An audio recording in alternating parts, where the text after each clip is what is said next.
ఆ ఓపీలో అయితే మదర్స్ వచ్చినా, మదర్ ఇన్ లాస్ వచ్చినా, సిస్టర్స్ వచ్చినా, ఎల్డర్ సిస్టర్స్ వచ్చినా, ఫ్రెండ్స్ వచ్చినా అందరికీ క్లాస్ ఉంటుంది. ఎందుకంటే ఒకప్పుడు వాళ్ళు చాలా పనులు చేశారు, పెద్ద పెద్ద కుటుంబాలకు చాకరీ చేశారు. వీళ్ళకేమో స్పూన్ ఎత్తడానికి కూడా కనీసం అవకాశం ఇవ్వట్లా, ఎందుకంటే ప్రెగ్నెంట్ అంటే. ప్రెగ్నెన్సీలో బెడ్ రెస్ట్కి ఎటువంటి రోల్ లేదు. ఏదైనా స్పెషల్ సిచ్యువేషన్స్ అడపదడప ఉంటే మేమే చెప్తాము, తప్పితే అందరూ ప్రెగ్నెంట్ ఉమెన్కి బెడ్ రెస్ట్ అనేది ఎక్కడా లేదు. కూలి పనికి వెళ్ళే వాళ్ళు ప్రెగ్నెంట్ అవుతారు, వాళ్ళు డెలివరీలు అవుతారు, వ్యవసాయం చేసుకునే వాళ్ళు డెలివరీలు అవుతారు. ఆ శాతమే ఎక్కువగా ఉంది. అలాంటప్పుడు ఇప్పుడున్న పనులు చాలా తగ్గిపోయాయి. ఆ పనులు కూడా వాళ్ళు చేసుకోలేకపోతే, వాళ్ళు తినే వంట వాళ్ళు చేసుకోలేకపోతే, వాళ్ళ ఇంటి పనులు వాళ్ళు చేసుకోలేకపోతే రేపు పిల్లల్ని ఎలా పెంచుతారు? పిల్లల్ని పెంచాలంటే కూడా ఫిజికల్గా చాలా స్ట్రెంగ్త్ అవసరం. అంత స్ట్రెంగ్త్ వాళ్ళు పెట్టాలంటే 9 months ఆ స్ట్రెంగ్త్కి ట్రైనింగ్ ఉండాలంటే వాళ్ళు ఇంటి పనులన్నీ చేసుకోవాలి. హస్బెండ్ వైఫ్ ఇద్దరూ కూడా చేసుకోవాలి. అదంతా మానేసి తినడం పడుకోవడం అనేది అబ్సల్యూట్లీ నాట్ కరెక్ట్. అండ్ విచ్చలవిడిగా తినడం అనేది కూడా అస్సలు కరెక్ట్ కాదు. ప్రెగ్నెన్సీకి ఎంత అవసరం అండి? 300 క్యాలరీలు అవసరం. మీరు ఎంత పని చేసినా కూడా 1500 క్యాలరీలకు మించి మనము బర్న్ చేయము. సుమారుగా సగటున మనం చూసుకున్నట్టయితే హై లేబర్ వర్క్ వెళ్ళే వాళ్ళంటే 2000, 2500, 3000 కూడా క్యాలరీస్ బర్న్ చేస్తారు. సుమారుగా సగటున ఇంటి పని చేసుకునే వాళ్ళు 1500, 2000 క్యాలరీస్కి మించి మనం బర్న్ చేయలేము. దానికి ఒక 300 క్యాలరీలు యాడ్ చేయాలి. అందులో ఒక గుడ్డు, ఒక గ్లాస్ మజ్జిగ, ఒక గ్లాస్ రాగి జావ యాడ్ చేసామంటే ఫినిష్డ్. అక్కడికే 300 క్యాలరీలు వచ్చేస్తారు. డబుల్ ఫుడ్ రోలే లేదు. ఒకప్పుడు ఉండింది, ఎందుకంటే 16 years 18 yearsకి ప్రెగ్నెన్సీస్ వచ్చేవి. అది వాళ్ళ గ్రోత్ స్పర్ట్ ఏజ్. వెయిట్ ఎంత ఉండేవాళ్ళు? 35 kilos ఉండేవాళ్ళు. ముచ్చటగా 35-40 kilos వాళ్ళకి నేను కొన్ని సంవత్సరాలు డెలివరీలు చేశాను. 2001 నుంచి లాస్ట్ ఒక 10 years వరకు కూడా అందరూ 35, 40, 45 kgs ప్రెగ్నెంట్ ఉమెన్ అంతే ఉండేవాళ్ళు. ఇప్పుడు 80s, 90s, 100s. మా అమ్మాయి చిక్కిపోతుంది అంటారు. నీ కళ్ళు దొబ్బినాయా అసలు? అమ్మాయి చిక్కిపోవడం ఏంటి? 90 kilos ఉంది మీ అమ్మాయి, 70, 80 kilos, 60 kilos కూడా ఎక్కువే కదండి. 35 ఎక్కడ, 60 ఎక్కడ? మరి మీకంటే డబల్ వెయిట్ ఉంది కదా మీ అమ్మాయి అంటే అసలు ఒప్పుకోరుగా. తినాలి.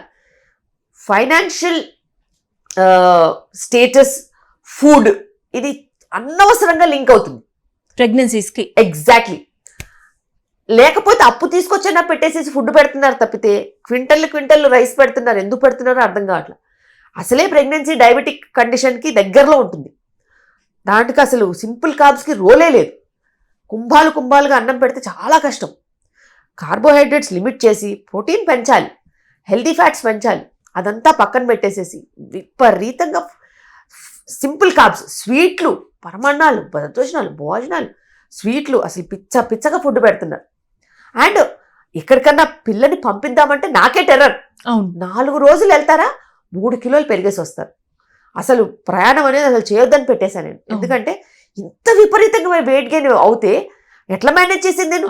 మీరు డెలివరీ కూడా చేయలేకపోతారు. ఎగ్జాక్ట్లీ. పెయిన్ తీయలేరు, అంతా రిజిడ్ అయిపోతుంది. చాలా సెకండరీ అండి. ఆ బేబీ డయాబెటిక్ అవుతుందిగా ఫ్యూచర్ లో. 10 ఏళ్ల వయసుకి ఒబేస్ మదర్కి, షుగర్స్ కంట్రోల్ లేని మదర్కి, ఓవర్ ఈటింగ్ చేసే మదర్కి బేబీ డెలివరీ అయిన తర్వాత వితిన్ 10 years లోపు డయాబెటిక్ అయ్యే ఛాన్సెస్ ఉన్నాయి. ఇప్పుడు విపరీతంగా పెరిగిపోతుంది చైల్డ్హుడ్ డయాబెటీస్. వీళ్ళు అసలు అర్థం చేసుకోవట్లేదు ఎక్కడ ప్రాబ్లం వెళ్తుంది, పడవ ఎక్కడ వెళ్తుందో తెలియదు. అవును.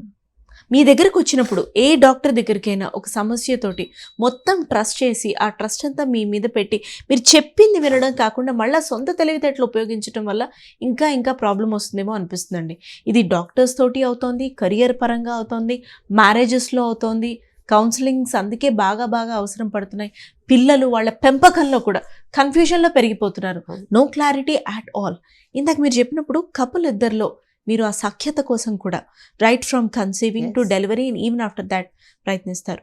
ఇదే సఖ్యత లేకుండా ఏదో మెకానికల్గా బతుకుతున్న కపుల్కి కన్సీవింగ్ కూడా ప్రాబ్లం అవుతుందనేది ఒక నోషన్ అని నేను అనుకుంటున్నా. Is that real? ఎగ్జాక్ట్లీ. చాలాసార్లు హైదరాబాద్లో అయితే హస్బెండ్ వేరే డ్యూటీలో ఉంటారు. ఈవినింగ్ ఒకరి షిఫ్ట్ ఒకటి. వీకెండ్ తప్పితే వాళ్ళకి కలిసి మొహాలు చూసుకునే అవకాశం కూడా ఉండదు. అండ్ ఒకవేళ సేమ్ షిఫ్ట్ అయినా కూడా వర్క్ ఇంటికి తీసుకెళ్తారు. కంటిన్యూస్ కాల్స్, ల్యాప్టాప్ మీద ఉంటారు. సో అలాంటి వాళ్ళు మా దగ్గర ప్రెగ్నెన్సీ ప్లానింగ్కి వస్తే ప్లాన్ చేసి ఏం చేస్తారమ్మా అని అడుగుతాను. బేబీ వచ్చేసింది అనుకో, చేతిలో ఉంది, బేబీని ఎవరు చూస్తారంట. ఆ పక్కన మదర్ ఇన్ లా ఉంటుంది, మేము చూసి పెడతాంగా అంటారు. నన్ను మీరు చూసి పెట్టడానికి వీళ్ళు పేరెంట్స్ అవ్వడానికి చాలా తేడా ఉంది.